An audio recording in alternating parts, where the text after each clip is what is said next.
where we've been on this journey, so that people have some context of what this discussion has been. So on your screen right there is a list of books that we've already covered, but also you'll be able to see the list of books of where we're headed. So we started out the year in January talking about At Your Best. That was really, really a powerful book, a personal development book. In February, we walked through reparations, which of course February is Black History Month. So that book really, really challenged us in a different way because it's not and was not, that discussion was not like your traditional approach or conversational reparations. I mean, it was really the depth and the theological framework and social implications, historical implications also was pretty big. March, we talked about speaking across generations, which although this book was catered to people that are communicators primarily, I really feel like if you're in leadership, the framework and the depth of talking through the generational lens was just really powerful. So April was Character Still Counts. And very, very practical book, similar to like a John Maxwell, very meaty, but very, very easy handles to grab a hold of the content in that book. Then in so January, February, March, April, May, we dealt with, remember where I was. In May, we dealt with Becoming Human, and we acknowledged that book is probably an academic book. It was pretty weighty to read and to navigate. Last month, we talked through the 7 pillars of health. And that was really fun and really good. And then last month, July, we walked through the book called Toxic Faith. And I will say that we also discovered in real time on last that there are 2 additions to the book. And so if you Google it or look it up online, you may have an image that looks different. So today is August. We deal with parenting, getting it right. By Andy and Sandra Stanley. It's going to really be fun. September is If Jesus Gave a TED Talk. It's one of my, so just a very straightforward book as well. Very easy book to read. I'm a fan of Charles Stone. I've had him on my podcast a number of times, so really excited about going through that book. And, I may see if we can get him on the book, get him on that live. That may be fun. That'd be good, man. That'd be pretty cool. He lives in Canada, but we'll see if we can maybe get him on. We've got Compassion and Conviction. The AND campaign is the foundation of that book. So looking forward to that. And that's going to be so timely in October, coming up with the election. Then in November, we're going to need to get our mind right after the election. So we deal with contracts and the conversations that we have with ourselves. And then we'll close the year out in December, talking about sitting at the feet of Rabbi Jesus.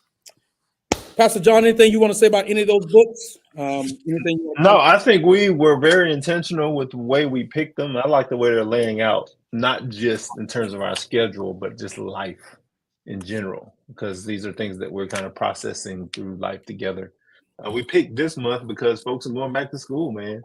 Yep. And parenting enters new seasons for people. I have a high schooler now. You just dropped off. You just had a college graduate. And you got somebody who was in college, right? So yeah, we'll talk about. The both of us gonna share our parenting season of where we are in just a minute. Yeah, I only say that just to say that this month is a good month to do that reflection. Perfect. So it's a good time for us to be able to do that.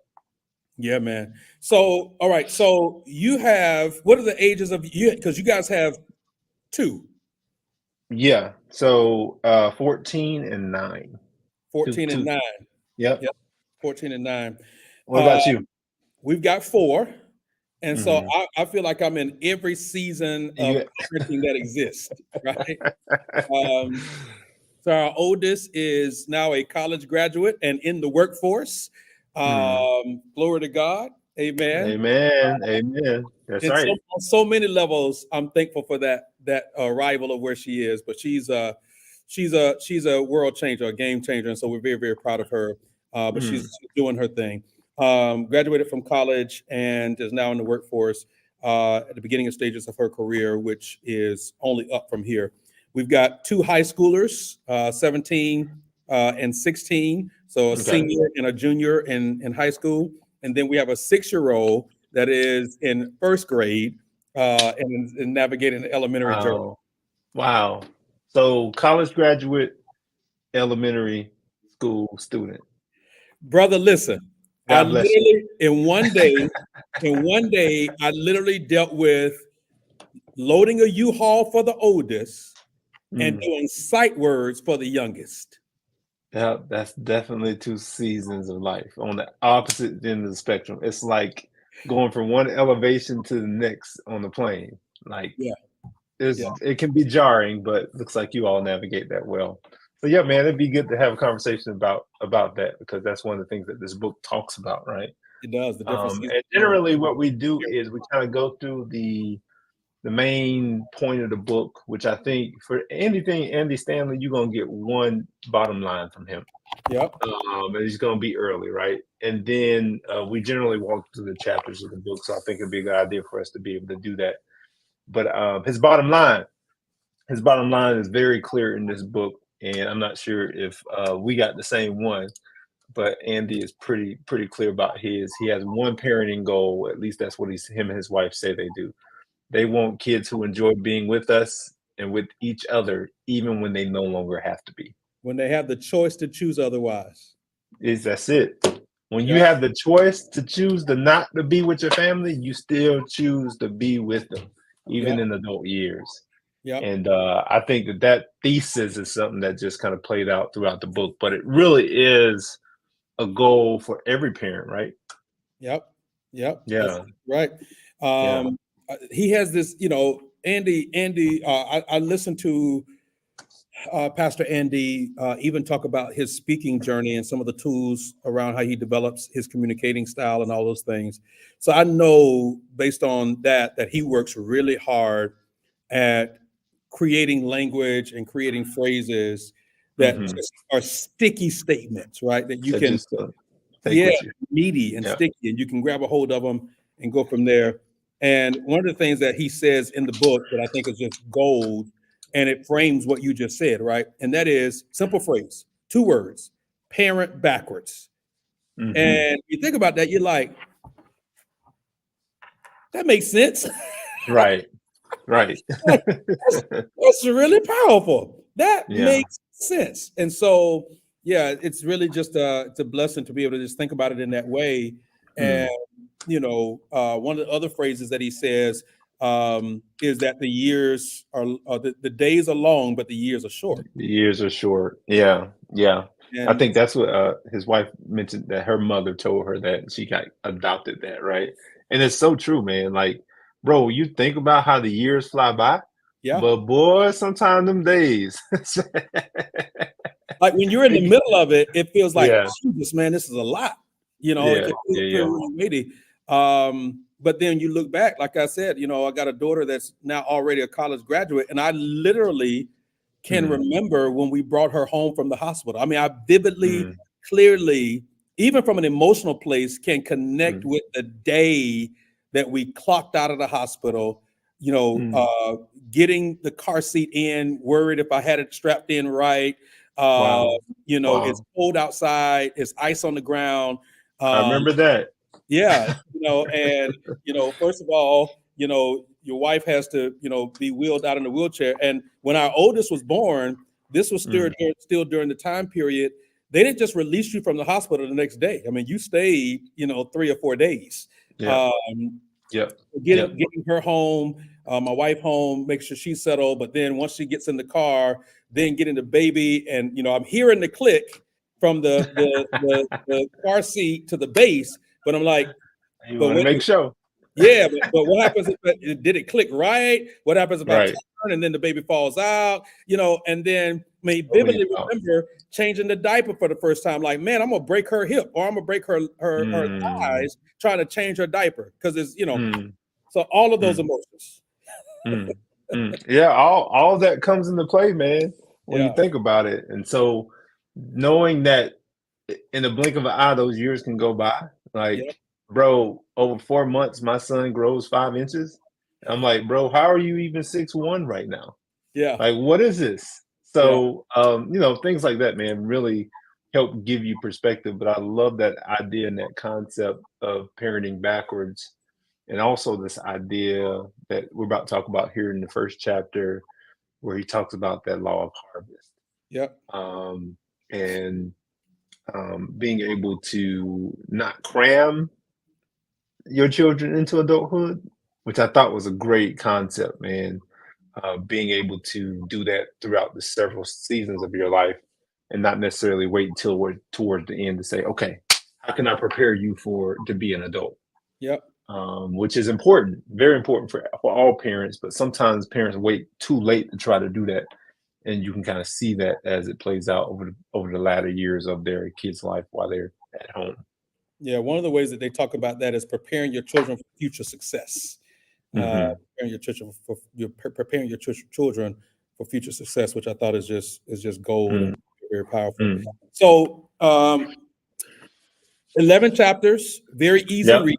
Yep. Very easy read. I mean, you can almost, if you had 4 hours of uninterrupted time, you could probably read through this whole book in one sitting. Mm-hmm. Yep. Very easy. So we got our North Star, we got the 4 stages of parenting, 2 chapters there. You got Don't Worship the Devil, you got Designer Consequences, Schedule Survival, which was a big chapter. You've got Words, that was another big, all the chapters are big. I won't get into that. When Seconds Count, Marriage Matters, Spiritual Formation, then This Is It, right?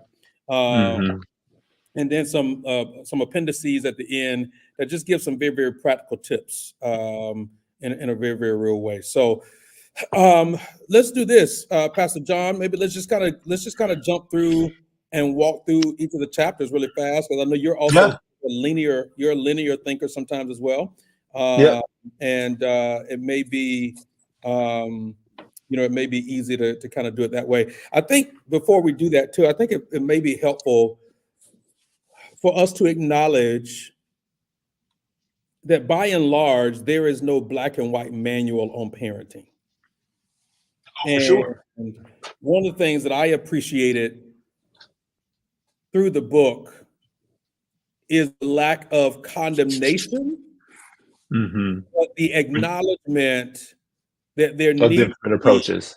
That there needs to be also humility in your parenting. That there needs to be humility in your parenting. So, yeah, I just wanted to mention that on the front end before we jump into each of the chapters. Yeah, and also you read the book through that lens, especially from our cultural perspective, because there are going to be different approaches that even Black culture has that Andy and his wife don't have. And so I always, when I'm reading books like this, I'm always like, okay, I see the recipe, but what kind of Lowry's do I need? What kind of extra seasoning do I need from my culture to be able to make sure that particularly sticks for my children in my particular context? We always have to do that, but just want to make sure I acknowledge that also on the front end. Can I ask you a question before we get to chapter 1 really fast? Yeah, for sure. This is going to be a little spicy. Uh-oh. What's your thoughts on the gentle parenting movement? The gentle parenting movement? Yes, sir. So I am, it's interesting because I'm a tweener. Yep. I'm a tweener on a lot of things that I do, right? So in terms of the way I grew up, and you probably, you can talk about your context as well. Like we grew up getting switches off of trees and understanding that when mama got home or daddy got home, it was all over but the shop, right? And so, but for me and my wife, we approach things a little bit differently. I think I can count on one hand the number of times I've actually spanked my children. And so we do have a hybrid type approach where sometimes daddy's voice or mommy's voice is just as bad in terms of them understanding just how sincere or serious the consequences of their actions are. And so I have a hybrid-ish approach to that. But in terms of the gentle parenting, I think sometimes it can get so passive. So you're like, who's the parent in the situation? and that right there doesn't make me comfortable, because that's when kids get to run rampant, over their parent. I see them in public, bro, and I'm like, what is happening right now? This can't be good. so for me, it's about respect, and it's about being able to command that respect through the way you parent. Yeah. What about Yeah. you? Yeah, I think our parenting has to evolve, and I think it has Mm-hmm. to be tailored and customized to the uniqueness of each child. I think I agree with you in the sense that sometimes I've seen some people that have allowed the gentle parenting to go to the extreme, and there's no consequences, there's no infrastructure, there's no accountability. Right. Um, and I think what we see from the spirit of Scripture is that children need structure and accountability and discipline For sure. and Yeah. consequences for behavior. Even when you approach this from a lifestyle perspective, everything that we're supposed to learn in life and about life and interacting with people in the world around us, technically we're supposed to get that from home. And so when that Yeah. doesn't happen, that's going to Yeah. be a problem. That's going to be a challenge. Mm. At the same time, I have seen parents uh, there is a way to treat your children fairly, but not the same. And Mm. I think it's really important for us to acknowledge that some of your children need you to be more stern than maybe some of your other children. Um, Correct. to your point, right? Dad's voice or Mhm. mom's voice. There's some of your children may have a personality. You can just look at them, and that Mm. look may break them down, and they like All lose over. for the rest of the day. There's Yep. other ones you might have to hold them upside down to get them to respond to the instruction and direction that you're trying to offer. And Right. obviously, we'll deal with this in a moment, right? The 4 stages of parenting, but I think that plays into it as well. Because if you Yeah. are there's no way that I can respond to my adult child, my adult daughter, she's not a child, but my adult daughter, the same way that we respond to the 6-year-old now. It's impossible, right? Correct. That's going to be a Yep. yoke around her neck, and that's going to damage the relationship. Um, Mm. you've got to be able to evolve and adjust and be discerning about all of that. No, So no, I agree. I agree. No, that's good, man. That's good. So let's jump into chapter 1 about North good. Star, man. Let's We've do it. already talked about the goal of the book, which is where he started with that's their North Star. Is like, hey, we want to parent in a way where our kids want to eventually come back home just because they want to, not because they have to. Yep. Yep. And so that's the way they want to approach it. Anything in chapter 1 that stood out for you in terms of quotes and like things that were sticking points for you No, I in that think that's North good. Star I chapter? think your summary is spot on, and Hmm. I, I loved again how just very simple and very practical. I mean, there were some very simple things that he talked about, like we shouldn't talk to our Hmm. kids the way we talk to everybody else. That stood out. Hmm. We shouldn't Hmm. talk to our kids the way we don't talk to everybody else. We shouldn't talk to our Yeah. kids the same way. And Yeah. I thought this one was really powerful, which even made me reflective a little bit. We shouldn't argue with our kids. Yeah. Uh, Yeah. I and thought that was good. I thought that was good. yeah, because Yeah. it's so easy for you as a parent to get into a situation, especially as your children get older, Mm. older high school years and all that stuff, where you feel like, man, is there like a little tug of war here, and you got to lay the law down or be, whatever. Like, man, Hmm. that's a point where we got to take a step back and evaluate. Okay, no, I don't need to Mm. argue with my kids on this. I need to take a step back and Mm. here's what the rules are. Some things are conversations, and some things are not. Some things this is going to be the way that it is, and we kind of keep it moving. Yeah. And then one other one that found that was on page 9 that I appreciated. He said, "Dads, when we become emotionally unavailable, parenting is reduced to behavior modification." Yep. And so he talks about, as a dad being available to your children. And his wife talks about later in the book how one word from her dad just made her break down crying. And this is like as an adult. And it's something culturally that, from my perspective, I understand how important that is because I didn't get it myself. So try to make sure I'm available for my kids for that so that I'm not the dad who's just there for behavior modification, right? Yep. Yep. Yeah. It's interesting. And I'll just kind of share this transparently. Um, as my daughter was getting older, the oldest one, as my daughter was getting older, um, I made the assumption based on some what I felt like were Mm. some relationship cues where I knew that our relationship was adjusting, but I took that to mean that I needed to pivot in certain ways. For example, walking in and giving her a big hug, uh, Mm. as opposed to a quick hug and then kind of letting her move on, or even Wow. like, so when I check in with her, it became, everything okay, you good, you need anything, Mm. that kind of thing. And so we basically had to have an intervention between the two of us. Not that Mm. something was tragically wrong, but her saying, like, I know I'm older, but this is what I actually need from you, Wow. right? Wow. This is what I would like from you. And so I had to apologize to her Mm. because I said, I missed this. Mm. I realized that this was something you still wanted. And in some ways it was like, you know, don't treat me like a child, but there's some elements that I still need my daddy, and Yeah. I'm the Right. little girl, right? Uh, Yeah. So your assumption is you transition out of that phase, and I'm like, okay, now I'm in another phase where, but hearing it from her, it was helpful for you. yes, and I would say that it was probably wiser. Like, I'm not happy that I missed it, but I'm Mm. thankful that we recognized that this was a gap and she was comfortable enough to bring that to To me. communicate that with you. And that's the important part. Like for her to be able to say that to you rather than holding on to that and saying, I mean, I sure wish dad would do this. You know what I'm Yeah, saying? yeah, So that'd be great. That's great, man. That's yeah. great.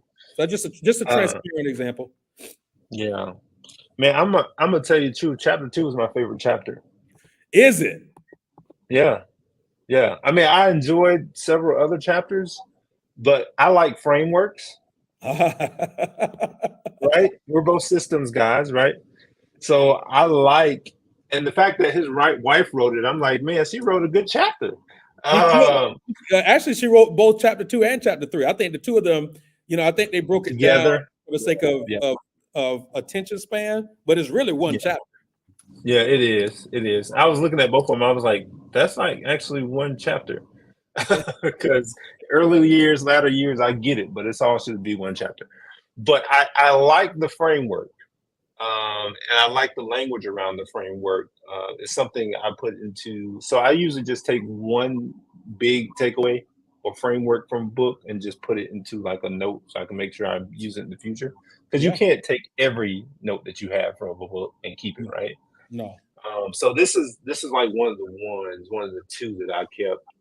Just kind of the discipline years, the training years, the coaching years, and the friendship years. And those broke down the ages 0 to 5 discipline, right? Yep. The training years are 5 to 12, Yep. coaching years are 12 to 18, and then the friendship years are 18 plus. Yes. And within that framework, talk about the different approaches that you have to parenting in the midst of all of that. And as I'm thinking back on my parenting journey, because I'm still in the middle of it, right? So now I have one kid in the coaching years, right? And that's exactly what we've been doing. I just haven't had language for it, right? Mm. It's just something that we've organically done because my son is starting to take on more responsibility for homework and other items, and we're just coaching him along the way. Mm. Whereas my daughter now is moving into her or in the middle of her training years, right? So I got to be mindful of going back to discipline years to where I'm trying to go through that discipline phase when I really need to be in training coaching mode for both of them, Mm. especially my son. The thing that makes me fearful the most is like he won't be prepared for college. Mm. And so my coaching emphasis, when you're working out with a trainer, like Yep. they emphasize certain things. So I Yep. have to emphasize certain things I feel like are weaknesses in his game Yep. in Yep. these years.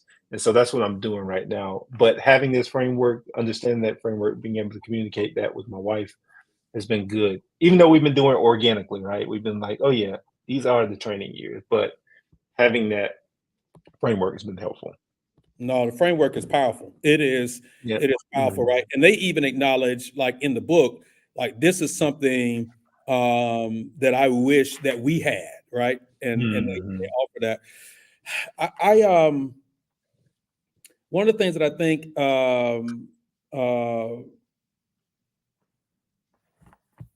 bless you, man. Yeah, that's a Oh, powerful. Dawn, she's I'm a sorry. member. Yeah, she's at my church, but she's mothering people. She just don't. She knows you don't have to be a biological parent, and Dawn is a mother, auntie, and all that. So I think this book is helpful for even folks who are not parents. So I appreciate you for coming through, Dawn. Yeah. Appreciate you. So one of the things that the book doesn't say verbatim in this way, but when I finished chapter 2 and 3 and looked at the framework, one of the things that happens is like there's no day you wake up and you say because I agree with the framework, but sometimes the years shift a little bit, right? So it says that so the coaching is from or the training is from 5 to 12, the coaching is from 12 to 18. Quite candidly, you may have a child that you may have to move into the coaching space at 10, right? Or you may have to stay in the training phase until 14 or 15. Just kind For of sure. be discerned. So my Maybe point, some overlap in the middle. oh, for sure. Yeah. The point I'm making is there is no sign that comes on the TV, or you don't get a text that says, "Hey, alert, your child is Time to shifting," coach. right? Your child is Right. shifting seasons. You got to kind of start discerning. And one of the things that, in my estimation, makes it so clear when your child is switching and you need to switch from training or coaching to friendship, et cetera, is friction. Friction, right? When the friction starts happening. And the thing that I thought about was, and somebody gave me this piece of advice early on, and I've had to implement it because especially when your kids get to be teenagers, there can be a disconnect where you get one word answers, you get silence, or like I saw this meme that said texting your teenagers is like being in a dysfunctional relationship, right? Okay. Yeah. Got it. I'm like, I just gave you a whole paragraph. Why am I just getting okay? Or just a reaction. You might just get a reaction button, like where they'll just, or a quick emoji, like a thumbs up. You're like, wait a minute, I just said something emotional to you and you gave me a thumb, whatever. So anyway, but the statement was, and this is what I was thinking about it when I finished chapter 2 and 3. Keep showing up. Yeah. You got to keep showing up. If your child shifted to the coaching stage and you're still in the training stage and there's friction, you can't let the friction cause you to walk away. You got to keep showing up as the parent. Got to. Now, if you miss the boat and you miss some relational cues, you have to acknowledge that and adjust. But if there's no cues that's been missed, guess what? You got to keep showing up. You got to keep showing up. Yeah. Yep. I like that, man. I like that. So yeah, the framework. So here's the other thing that was interesting to me that I've seen play out in families.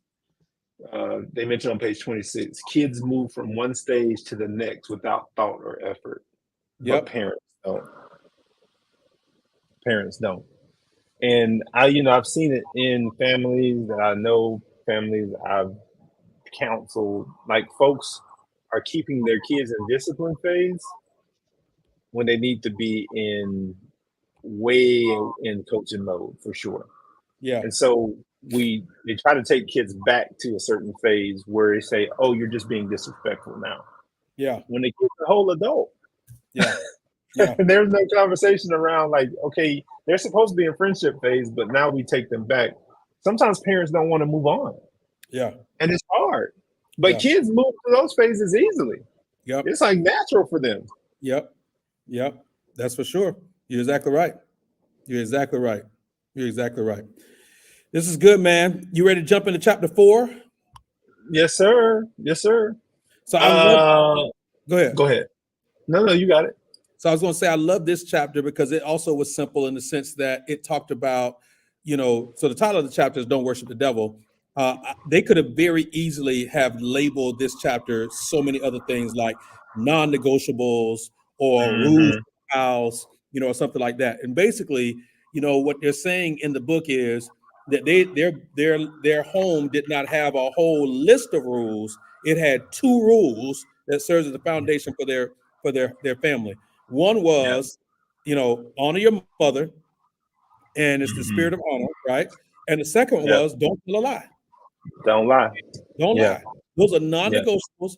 And she Sandra talks about that she thought about, for a short period of time, adding that third rule of don't worship the devil, right? Mm. But Right.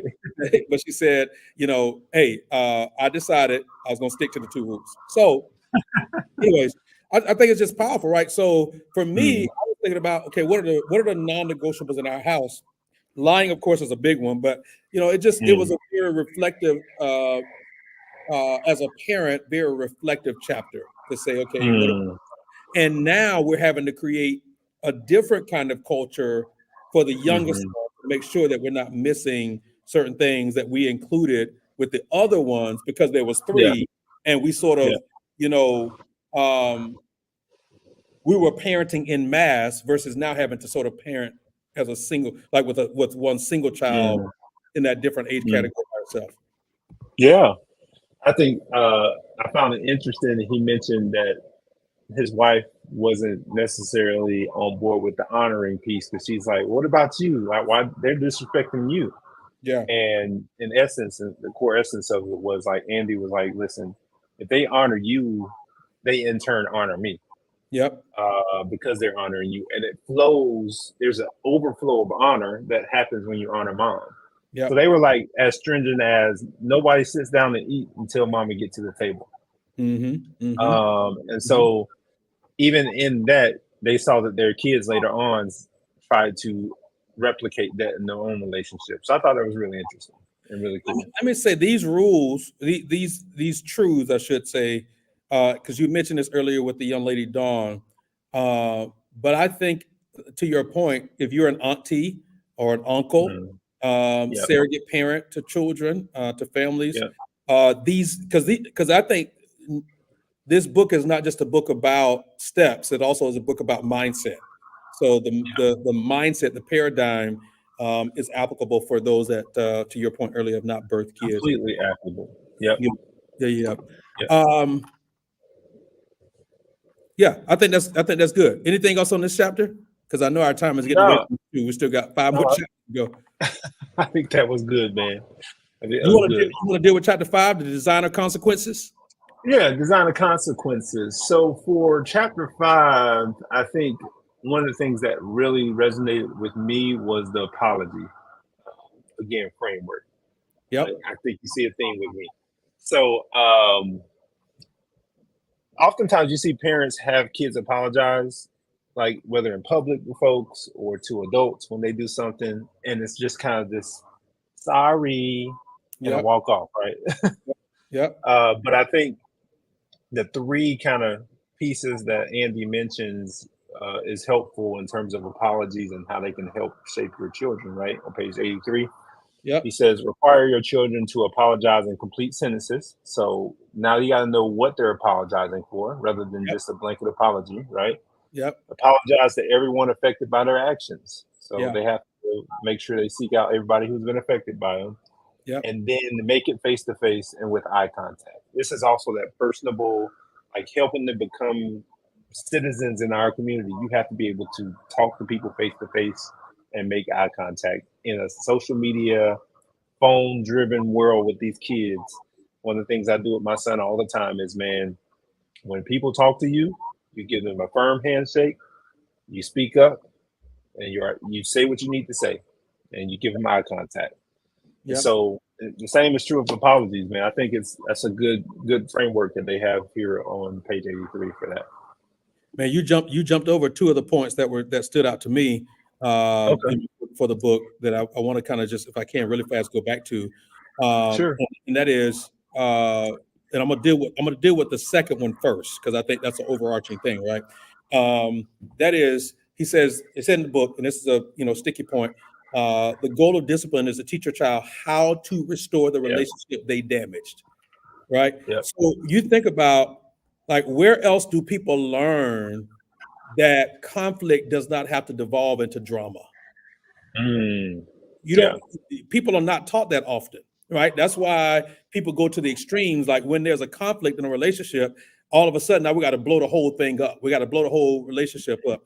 And I think that's where this, even this I was going to say doctrine, but that's not, it's not doctrine. Probably for some people it is doctrine, but that's why this whole mindset and this thought around like, this whole cutting people off idea, Right. like Yeah. if you got to keep cutting people off, you need to make some changes, Yeah. Yep. and Yep. and so every relationship doesn't have to end sour. You don't have to leave a job and blow everybody up in the process, and damage Exactly. people's reputation and disparage people and all those things. So there's a way to repair relationships and have healed relationships, because I just don't think we're wired. I don't think we're wired to manage multiple unhealed relationships. So Yeah. when you then teach that to your kids, that relationships matter, reputation matters, integrity matters. To your point, when you talked about your son, look people in the eye. If you get it wrong, apologize. If y'all disagree, figure out a way to work it out, et cetera, right? And all of that. So that's the larger idea here. But then the other point that they made right at the top of this chapter is, and I love this, punishment is not discipline. Punishment is punishment, right? Discipline is an entirely different process from the punishment. And you can think as a parent, well, I gave them a punishment, so that's the discipline. And it's not. Those are two different things. So I just wanted to kind of mention that really fast. I like that. And then frameworks, sermon illustrations, and quotes. Those are my three big things, right? So one illustration that I put in the pocket for later was the one on loving him on your calendar. Conversation he had with one of his, I don't know if it was a colleague or whoever it was, about juggling work and home. And the man mentioned over and over again how much he loved his kids. And he interrupted him and he said, hey, I know you love your family in your heart, but they can't see your heart. You have to love them on your calendar. I was like, ooh, that's so good. How are you scheduling that time to be able to do that? And so I thought that was really good. That's actually in chapter 6, isn't it? The loving them on your calendar. Is it chapter 6? Let me see. Oh, it is. I just jumped the gun on chapter 6. My bad. You good. Well, that was chapter 6, schedule survival. Love them on your calendar. Love them on your calendar. I had my personal notes were broken up the wrong way, so my bad. No, you good. You good. So I thought that was a really, really good illustration for parents, busy lifestyles. It's like, oh, some parents feel like they love their kids by providing for them, but does your calendar show it? The kid, he says, time is the currency of love. And I thought that was really, really good. So I think we need to acknowledge this, and that is, and I didn't realize this actually until a few weeks ago. I was having a conversation with someone, Pastor John. I didn't realize how many people struggle with calendaring. Calendaring, like actually, really, there's a lot of people who struggle with calendaring, like keeping up with appointment, double booking themselves, being in two places at the same time, or overcommitting themselves, or not writing things down and knowing where to be, details. I mean, there's some people who really genuinely struggle, and I wasn't aware like that was like, I know that there's some people, we've joked about, in leadership and stuff, people that procrastinate, or you joke about people, where somebody apologizes and say, oh yeah, I double booked myself. But there's some people that it's a chronic issue for them, to the point of frustration that they're trying to navigate. They're trying to figure out, man, this is a struggle for me, and I don't know, I don't have a path forward on this, and I need help on this. I want to say to parents, and folks that are listening to this, if that's a struggle for you, your life is never not going to be busy. And as a matter of fact, if you're a parent, it gets busier. And so ask for the help that you need, but you're not going to get that help if you don't acknowledge that from a calendar perspective. Like, this is the system that helps to run your life. And I'm not saying that if you are a creative person or free spirited, so to speak, or you like to fly, kind of loosely, that you can't do that. But it's impossible to live life and not have some part of your life in some way structured. And Mm. and so you got to have a system for doing that. And when I say a system, I mean literally you know, like a physical calendar for some people, or Yeah. an electronic or digital calendar for some people, or whatever it may be. But acknowledge that it's a Mm. for you, and that's part of the first step of getting the help that you need. So I want to name that in this chapter and Yeah. acknowledge that, because that's for some people that's a big deal. It's a real issue. And I know great leaders who just aren't good at it, and that's fine. And that's one of the things that Michael Hyatt talks about this as being a drudgery zone, right? Yeah, When you find stuff that's in your drudgery zone, yeah, get somebody else to do it, or find something that automates the process, right? Because it's important, because time is something you can't get back, right? And so yeah. your calendar needs to be something that you focus on, so that you can focus on the other things that you do like. And so, yeah, Can I want to. I detour for just a second? The timing of this couldn't have been better. Okay, go ahead. So my daughter, as I said, she's getting settled into the workplace, and she's doing a great job, right? But we were talking Hmm. today, me and my wife and her, that she's so busy that she's been forgetting to eat lunch, and then just kind of get into a rhythm. Mm, I just sent her a text earlier saying, "Hey, Daddy, love you, but don't forget to eat lunch today." So she just mm. responded. This is the text right here. I'm trying to cover, trying to cover The up three the. hearts. The three hearts. Yeah. So, but it says, can you see that?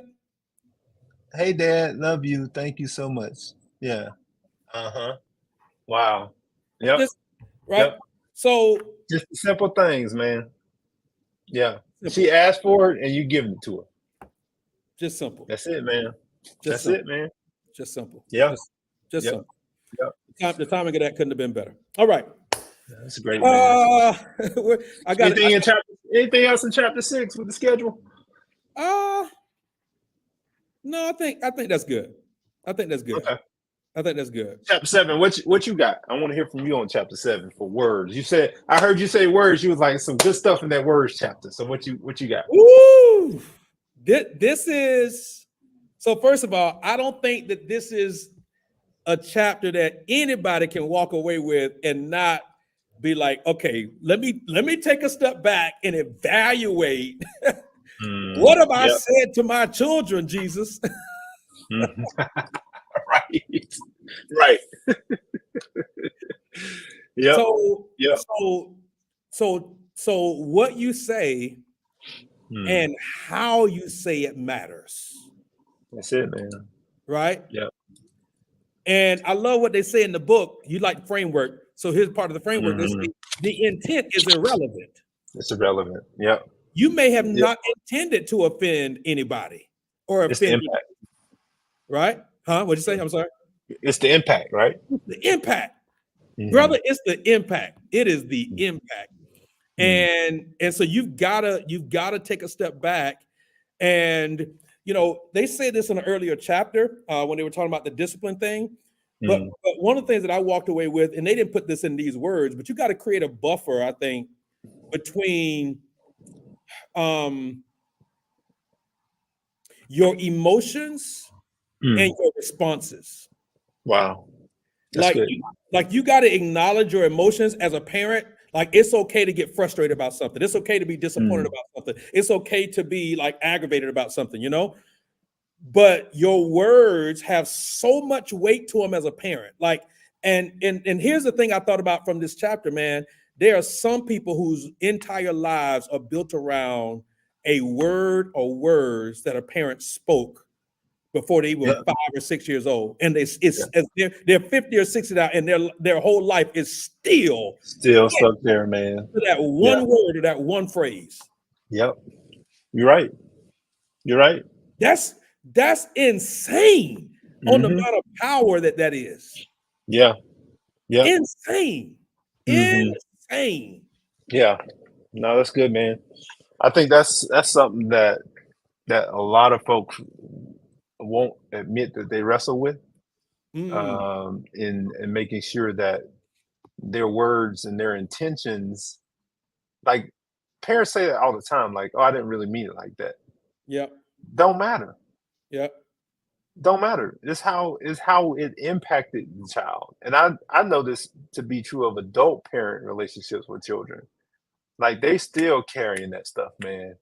Yep. Even my own family, like I see people carrying stuff, and I'm like, man, y'all carrying stuff that if the person had just said, I, s- I apologize, and I'm Yep. sorry for doing this to you, as Yep. opposed to, now you know I ain't mean it like that.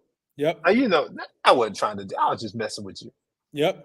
Or they say this in the book. Oh, I was trying to be funny, or I didn't intend to Yeah, hurt your feelings. Right? right. Yeah. Here, really transparent. Really transparent. Here's what I figured out early on with the 3 older kids. This is what I figured out for me personally, at least in my household. Because Mm, my kids, especially when, what's the word I want to use? Especially like if we're around the house and hanging out, let's just say we're at movie time, or let's just say mm, there's a game on, we're all hanging out for the game. Not even that everybody likes the sport, but we're just spending right. time together, right? My kids will laugh at anything and make fun of anybody, Mm, including me and my wife. Okay. right. So early on, they would start cracking jokes on me or my wife, Mm, and I just have a quick comeback, right? hmm.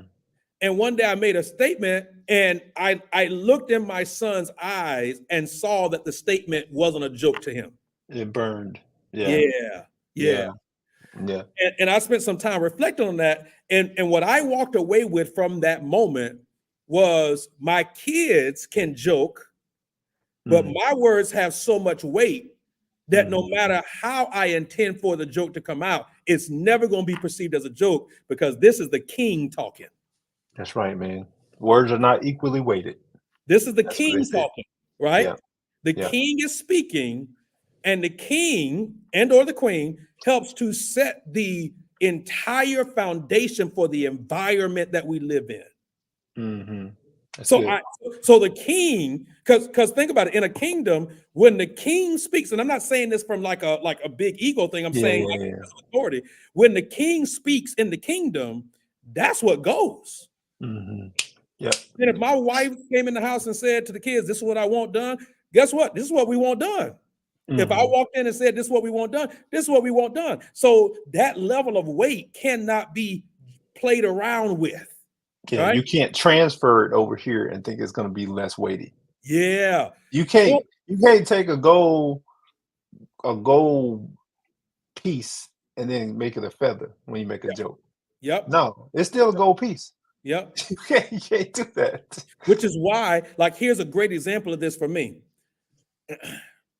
They were telling. I was reading this article talking about, so every year the president speaks at the White House Correspondents' Dinner.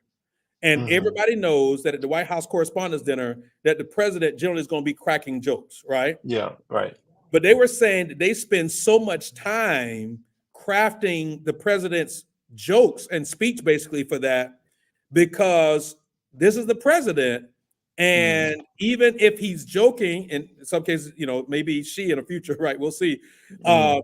but the words have so much weight that even if the joke comes across the wrong way, and there have been times I've watched Clinton, I watched Bush, I Mm. watched Obama, I've watched even Trump when they were at the White House port. Well, actually, Trump didn't do the White He House didn't port. go. Yep, No, he didn't do it. he He didn't refused do to it. go. Yeah. Yep, he refused to go. But I've watched them in this where some jokes the people don't immediately laugh. They say, "Ooh, Hmm. The weight. the weight." Yeah. Right? The Yeah. weight. And so the night that Osama bin Laden got killed was the night of one of the White House Correspondents' Dinner with Obama. Hmm. They went back and evaluated all of his jokes to see if he had let up any clues or anything on what was going to take place That that was night. going to take place. Yeah. Yep. And he didn't let up on anything. But the point is, parents, man, our words have So much so weight. much weight to them. Yeah. Yeah. So No, much that's weight to good, them. man. Yeah, it was a Yeah. sobering chapter. It was a sobering chapter. Mm. That's good. That's Yeah. good. Yep. All right. We got 4 more chapters. Yeah, we ain't gonna get through all of them because we got to end in like 4 minutes. All right. So let's go with get you one good quote from the next 4 chapters that is probably your favorite from the next 4.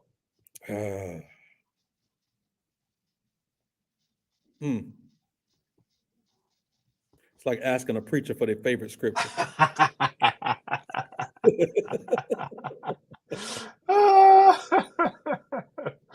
Uh, I'll go ahead and tell you mine on the relational faith piece with your children. So again, another framework, right? So you talk about how to develop a relational faith in one of the latter chapters, page 164. And they have 5 things that they do with their kids: Yeah, emphasize personal relationship with God, pay attention to their heart. So constant questions about their hearts, right? yeah, Pray together in every season, whatever that may be. I just got yeah. celebration balloons. I don't know why. Be open about your own faith journey and Yeah, transparent. Hey, dad wasn't always a preacher. yeah, These are conversations we have to have with our kids yeah, because, growing up as a PK, quote unquote, these kids are going to see a different version of dad than they did before. And then finally, keep your children engaged with your church. Again, PK syndrome. It's like, man, I'm in church day and night. So I try to make sure my kids are engaged in activities that they aren't required to do because they're PKs, but that they want to do yeah. because they want to be more connected with Christ. Here's a phrase that's in the book that they dealt with a little bit, but the phrase itself just sat with me. Mm-hmm. And the phrase was emotional climate. Mm. Hmm. When they talked Okay. about the marriage and the kind of marriage Mm. that you have, That's right. that you're Yeah. modeling with your children, that you have a healthy marriage and that kind of thing. They talked about emotional climate. Mm. I like And I that. think, yeah, and I just think that phrase just sat with me because it forces you to think about what's the emotional climate Mm. that you have set in your home. Yeah. Yeah. It's one thing to model, a healthy marriage. It's another thing to think about the emotional climate that you Mm. have in your home. So that would be a phrase, or that would be something that stood out to me. Oh, that's good, man. That's good. Yeah, Overall, good book, quick read, man. Some really good pieces and nuggets to kind of see. As parents, you always add certain pieces and supplement what you already are doing. So I think it's some good added fuel for some of the stuff that we're already doing. And yeah. even if you're not a parent, Don, some things you can do even in relationships with those you may be mentoring or auntie in. So Aunt Ian, I love that. yeah. September 27th, Pastor John. September 27th is our next date, man. We're gonna be rolling on over into what's our next book? It is Our next book is, I just had it up. Our next book is If Jesus Gave a TED Talk. Jesus. It's TED Talk time. I love that book, so I'm looking forward to that, man. Communication. Both of us love communication. We communicate for a living, Yep. so looking forward to having that conversation on September 27th. Friday, September 27th. If Jesus Gave a TED Talk, really, really excited about it. And so, yep, it's going to be really, really good. Looking forward to that. And I'm going to reach out to Pastor Charles Stone. As I mentioned, he lives in Canada. He's a pastor in Canada there. And so we look forward to what God's going to do with that. Perfect, man. Man, Yeah. it's been good going through these with you, man. Appreciate you, brother. Those of you that are listening to this and watching this on different platforms, we put the link for the book in the chat. So you can go check that out later on. But in the meantime, those of you that are parenting, those of you that are surrogate parents, those of you that are helping parent, go check the book out and then leave some comments. Let us know what you think. If you're not already subscribed and following both of us on YouTube and on social media, please go do that. Both of our social media handles are there. So we'd love for you all to go and check that out as well. All right. Pastor John, anything else, brother? No, sir, man. Appreciate you, man. Appreciate the parent you are and the kids you're raising. They're going to be world changers, man. And just grateful for you and your ministry, brother. Likewise. All right, everybody. Have a good rest of your Friday. This is actually a holiday weekend. So if you're holidaying it, that's a word I just made up. Be safe, stay safe, and we'll look forward to seeing you all next month. Peace. I bet.